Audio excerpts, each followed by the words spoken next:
estudi fa almenys 15 o 20 anys. Des del Parc Nacional hi van posar un GPS, que ara en portem molts de GPS, però llavors era una cosa innovadora. I ho van posar al mateix parc per veure on anaven les vaques, a quins terrenos, i l'herba es veu que l'herba d'allà dalt té força. El per què? No ho sé. És bona, és molt bona. I baixen les vaques gordes. A la banya d'Estany Tort sembla que hi ha molta pedra, que és molt dolent per les vaques, però les vaques que ho coneixen baixen totes molt gordes. L'herba d'allà és bestial. El meu fill té molta mania amb encils, no?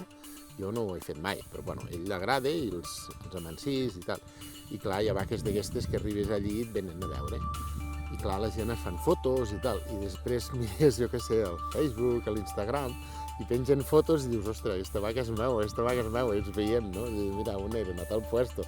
Sí, això ara és molt... Bueno, la xarxa social avui és molt de moda i pengen tot aquest tipus de fotos. Si veuen una vaca o que s'hagi mort o el que sigui, veus que la gent avisa, Sí, tant la gent del país com fins i tot les turistes, que moltes vegades no saben a on i truquen a l'Ajuntament o al puesto que estan hospedats, coses d'aquestes, no? I ho fan, no, vull dir, la gent es comporta. Hi ha molta gent de fora que de vegades no saben diferenciar si hi ha hagut un problema o no hi ha hagut un problema.